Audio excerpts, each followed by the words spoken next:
Bem-vindo a mais um Guerreiros TV. Eu sou Fábio Ribeiro. Rogério da Simone. André Jorge. Então, o titânico Rogério Vieira e o colecionador de autógrafos André Jorge estão aqui reunidos comigo para falar sobre Crise nas Infinitas Terras. Nós vamos fazer o programa mais completo possível sobre esta grande saga, principalmente sobre as edições que foram publicadas.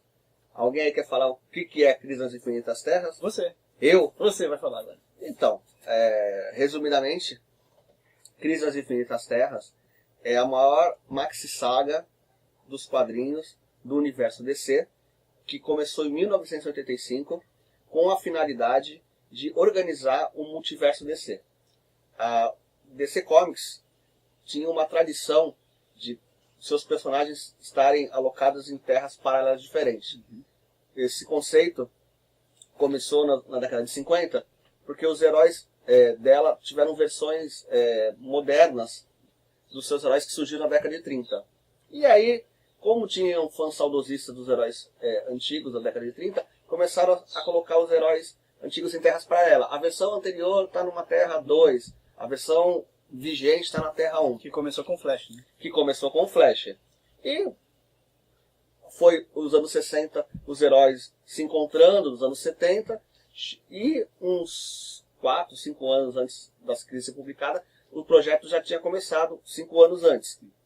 E era, na verdade, para comemorar os 50 anos da DC. Isso. E ela tem essa importância tanto pelo roteiro, tanto pelo número de heróis reunidos e pela comemoração do aniversário da editora. Sim.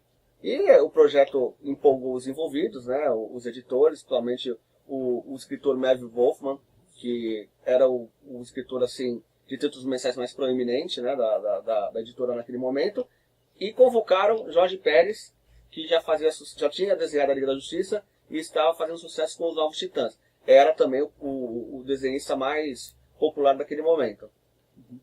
E nós, nascidos nos anos 70 e crianças, pré-adolescentes dos anos 80, acho que nós três, né, começamos a ler Crise nas Infinitas Terras, começamos a ler quadrinhos de super-heróis com a publicação de Crise nas Infinitas Terras em 87 aqui no Brasil. Sim. Rogério, como começou a Crise nas Infinitas Terras no Brasil? As edições. No Brasil, vamos lá. Todas as edições aqui, temos todas elas aqui. Todas elas. Porque todo mundo aqui é rico. Todo mundo aqui é rica. Vale ressaltar só uma coisa, na formação da crise, foi porque a DC começou a comprar outras editoras e a gente começou a ter outros universos. Sim. Tinha a terra do The Ray, da Lady Quark, tinha a Sociedade da Justiça, a terra Shazam, a terra S do Shazam, a terra do Capitão Marvel e do Questão. Existia uma explicação de que as terras criavam confusão entre os leitores. Depende do roteirista. Tinha roteirista que trabalhava muito bem o conceito de terras alternativas e os heróis eventualmente se cruzavam. É que em determinado momento, alguns escritores menores acabavam bagunçando, né? Não respeitava a utilização anterior do personagem. De repente, o personagem aparecia numa edição do All-Star Squadron, tinha uma explicação para a origem dele, e aí utilizava o mesmo personagem em outra edição, e era outra origem. E isso começou a realmente complicar um pouco a cabeça dos leitores, mas eu falo, como eu já disse, não eram todos os escritores que criavam essa confusão. Tinha, como o próprio já citado, o Roy Thomas, ele trabalhava muito bem esse conceito de terra paralela. Ele sabia delimitar onde começava um conceito e onde terminava o outro. Bom, edições nacionais. Quando começou a Crise da Terra no Brasil? No Brasil, em 1987. 2 anos depois da publicação nos Estados Unidos. Isso. Tá, e ela foi entre as revistas mensais que estavam na época. Tinha... Então vamos começar aqui. Engraçado, como foram 2 anos depois da publicação nos Estados Unidos, é interessante porque a defasagem da época era uns 4 anos entre os gibis, né? E houve um avanço cronológico que nos fez ficar órfãos de algumas histórias. Boas fases vigentes dos personagens. Novos Titãs, pularam um pouco, mas pularam. Liga da Justiça já começou... já tinha pouca coisa. Já tinha pouca coisa e eles realmente pularam justamente para a fase vigente da Crise da Terra, que era uma fase pouco popular. Sim. Super-Homem também... Super-Homem teve corte. Batman acho que teve. Sim, o Batman republicou algum material que a Ibal já publicava e ela não publicou pouco do material dos anos 80 também. É, teve bastante coisa assim também. muito corte e pularam aí pra... A média era 4 anos. Como reduziu pra 2, né? Reduziu pra 2. Então, bota ano nisso. Material que hoje a Panini tá lançando, né? Exatamente. Antes do Batman, naquela grandes clássicos. Lendas do Cavaleiro das Lendas do Cavaleiro das Trevas. É um material basicamente dos anos 80. Porque a Abril começou publicando material antigo do Batman e ela não atualizou aquele material dos anos 70, já foi direto pro final, pra metade dos anos 80. Isso. Então, na época, em 1977, só tinha a revista do Super-Homem, Super Amigos, Novos Titãs, isso, as mensais, e a trimestral, que era Super Powers. Então, sim, a crise foi em todas essas revistas. Diluída em 3 revistas mensais, mais uma trimestral. Isso. Então, ela começou aqui na Novos Titãs 12, esse aqui, tá? A primeira história. E assim, era interessante, assim, porque tem várias histórias aqui no formatinho, então tinha uma história da crise e tinha uma história dos Novos Titãs junto. Então, ela acompanhava a série mensal também, né? Aí depois foi pra Super-Homem 34, tá? Segunda edição. Depois tem essa aqui, Super Amigos 24. Tá? O Super-Homem 35. Aqui vem o Super Power 5. Super Power 5 foi... não, essa Super... Aí, vamos lá. Essa é Super Amigos 24. Essa é 25. Olha a ordem aí. Vamos lá. 24 é aquela que tem todos os vilões na capa. Não, assim, mostra essa é Super Amigos 25, tá certo. Enquanto você mostra todas as capas, vale salientar. A série foram 12 edições, né? 12 edições. Nos Estados Unidos. Isso, então eram mensais, foi o ano inteiro de 85. Aqui no Brasil, ela foi condensada nessas revistas, acabou publicando entre março de 87 e julho de 87. Então foram abril, mais 4 meses, né? 4 meses de edição. 4 meses, E foram em 10 edições, né?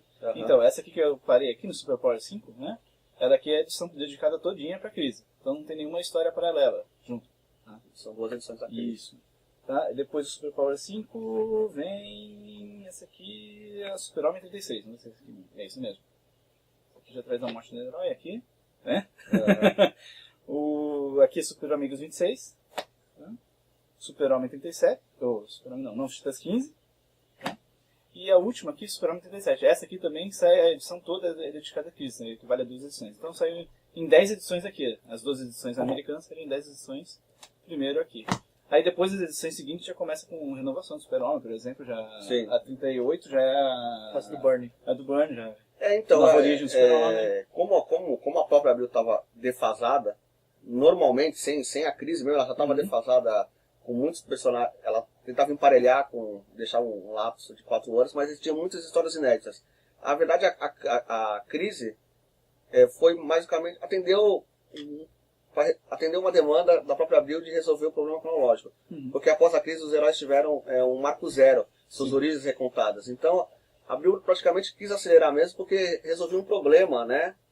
Para os leitores que queriam as histórias atualizadas, e aí o lapso de tempo começou a diminuir, né? Ajudou bastante isso aí. Então, isso aí foi em 87. Na sequência, quando foi republicado isso de novo no Brasil? Isso aqui foi em 1989. Certo. A primeira republicação foi uma minissérie em 3 edições. Comprei em banca, tanto os formatinhos, todo mundo comprou em banca, né? Comprei em banca, sim. Não em sebo. 3 edições. É muito legal, né? Porque a gente esse conceito de encadernado era uma coisa relativamente nova pra gente, né? 2 anos depois. Estava até comentando que essa capa aqui não tem nenhum americano. Eu não sei exatamente qual é a origem dessa capa aí. Essa imagem aqui Essa imagem não tem em lugar nenhum americana, nenhum pôster, nada. Assim, eu não sei se foi desenhado aqui no Brasil, se foi compilado algumas imagens, se montaram. Quem souber a resposta, coloca aí nos comentários. A segunda e a terceira capa também, acho que então, essa aqui é do Watson Portela, né? Watson Portela, ele também desenhou, se eu não me engano, o Super-Homem 34, tem uma capa das mensais que ele fez. Abriu chamava o Watson Portela de vez em quando refazer algumas capas, né? Porque quando tinha com a precursora. Porque as capas geralmente continham muita informação, era difícil editar, era mais fácil. Algumas recentes. Realmente, a da precursora também. A precursora também é capa nacional, né? E essa capa aqui... Essa tem americana. É a americana do Jorge Pérez, né? Essa aqui de 89, 2 anos depois da publicação original no Brasil. Isso, e depois, em 96, eles republicaram essa minissérie aí. Exatamente. É igualzinha a essa aqui? Não. Qual é a sua diferença? Tem diferença. Vamos lá. Tem sua diferença, a primeira edição. Tem diferenças, assim, ela é toda refeita aqui, o logo. Aqui tem, tira o dedinho aqui. As tem cores, o código de barras na capa, aqui já não tem. cores de fundo. O preço de capa também é diferente. Aqui é Novos Cruzeiros, Novos Cruzados, né? Aqui é Novos Cruzados. Aqui. Essa informação não importa. A lombada tem também cores, a primeira diferente. tem. A propaganda Sendo atrás que o também é relançamento dessa segunda série em 96 foi um aquecimento para 0 hora. Então, todas elas têm bom saber. Foi Ela foi em 96, uns 7 anos depois, justamente porque 0 hora era uma foi saga... 94, 0 hora nos Estados Unidos, né? Aham. 96 foi ser eu aqui. Como no começo do vídeo nós falamos que realmente a crise foi a maior grande saga. Devido ao sucesso, lógico que a DC queria reprisar esse sucesso e de ano em ano fazia algumas sagas na tentativa de repetir o sucesso. Então, como aquecimento para saga de 96, né, ela republicou esse material com leves alterações na capa. Porque a 0 hora foi vendida como sendo a continuação direta da crise na época. E na verdade não foi, né? Não foi. Mexeu em alguns conceitos, mas foi bem aquém do esperado. Com isso, a gente encerra a Era Abril, né? Sim, Abril, que perdeu os direitos dos personagens no comecinho da década... Como foi? 2000? Dos anos 2000, né? 2000, 2001. E a gente passa para a Panini. Passa para a Panini. A Panini republicou. Exatamente. Então, os colecionadores que estão atrás, que eventualmente vão seguir algumas dicas desse material, tá aqui compilado. Era Abril e Era Panini. Essas 3 edições aqui foram publicadas. São 2 edições, 2003. Logo na primeira fase da Panini no Brasil, em 2 edições. É capa cartonada. Capa cartonada. Em 2003, né? É a primeira vez em formato americano aqui no Brasil, porque não era costume também, né? Então, o interessante dessa edição é que ela foi a primeira vez que publicaram essa capa feita pelo Alex Ross, que é uma versão dos desenhos do Jorge Pérez, né? Sim. Que era para versões ilustradas americanas, a Panini republicou. Na verdade, eles fizeram umas alterações, mas é quase a mesma arte, o mesmo pôster, mas eles montaram de forma diferente. E como essa capa é muito badalada, nessa edição da Panini tem um guia com os rostos dos personagens, com a posição de cada personagem, né? Com todos são centenas de personagens do universo DC. Tem o Peter Parker. E aqui tem tem uma numeração, a posição deles, né? Então, o Peter Parker tá aí também. Peter Parker também tá. Então, não tem, além disso, tirando essa questão do pôster, tem os sketchzinhos que tem no canal americano, um textinho, algumas capas originais e já uma puta melhora em relação o papel, a versão da Abril, porque finalmente foi publicada em formato americano e no papel couché brilhoso. Sim. Né? Não sei se é o couché, mas é o papel brilhoso. Tudo questão da época, né? Ficou mais fácil fazer edições assim. Exatamente. Já era o praxe da Panini. A Panini não publicava material em formatinho. Sim. Então foi a primeira vez que Crise foi publicado de uma forma minimamente decente no Brasil, né? E depois, a última vez que saiu alguma coisa no Brasil da Crise foi aquela edição ali. Então, 2015, quem tem essa edição? 2016, tem, janeiro de 2016. Tem um cara aqui que não é tão rico que não tem. É um maldito aqui do lado. 2015, versão Absolute de Crise nas Infinitas Terras, pela Panini também. É um material que acho que estava para ser republicado porque ele continha uns errinhos, né? Ele compila uma das versões Absolute americana, porque ele tem muito material extra, né? Sketches, roteiro, os memorandos da época. Explica os bastidores. Explica os bastidores. Capa dura, também papel couché brilhoso. Maior, né? Maior do que a americana? Maior que a americana? Não, pouca coisa. Pouca coisa. E acho que foi a Panini republicou com as correções, mas eu estou enganado. Porque eu também não ia comprar novamente, né? Não precisa. E essa foi a última vez que saiu, 2003, cara. Não, 16. Desculpa, 2015. 2015. Tem alguma coisa para acrescentar sobre esse material aqui? Falta ser republicado. O material tinha que ser republicado novamente com uma capa diferente para poder comprar. De novo? Quantas edições de Cavaleiro das Trevas você tem? Eu acho que eu tenho todas que saíram. Isso dá uma média de? A original, as 2 encadenadas da Abril que saiu em 97, comemorativa, 2002... mais 3 da Panini, acho que curiosamente, Cavaleiro das Trevas é uma minissérie muito mais celebrada do que Crise, né? E muito mais fácil de apresentar para os novos leitores porque não carrega essa carga cronológica. Crise as pessoas têm um pouco de receio de começar com isso, porque na verdade ela pega todo o histórico cronológico e joga todos os despejos dos personagens e reconstrói a história do universo DC numa única terra. Mas eu confesso, cara, eu comecei a ler a partir disso aqui, provavelmente foi um dos meus primeiros gibis de super-heróis. Sim, com a arte do Pérez. Quem começou com a arte do Pérez então, nunca esquece. E criou... Não conhecia tanta gente assim. Então, despertou o desejo, o inverso, eles queriam me apresentar o universo remodelado, me incentivou a procurar toda a pré-história do universo DC, tudo o que aconteceu antes, o que eram as Serras Paralelas, quem eram os autores envolvidos, quem eram os personagens. Existem algumas lamentações, né? Por exemplo, para construir todo esse projeto da Crise nas Infinitas Terras, eles elencaram todos os universos que iam ser remodelados, o histórico dos personagens, tinha um editor, atribuísse a um pesquisador. Qual que é o nome do pesquisador, ô Cláudio? Robert Greenberg. Robert Greenberg, obrigado. O Cláudio, o Wikipedia aqui está aqui para auxiliar. Então, atribui-se ao Greenberg a pesquisa. Mas a verdade seja dita, o Roy Thomas fazia um trabalho muito interessante trabalhando com esses universos paralelos em títulos como All-Star Squadron. Sim. E Corporação Infinito, né, Infinity Inc., onde os personagens visitavam, além da Terra 2, da Terra 3, a Terra do Shazam.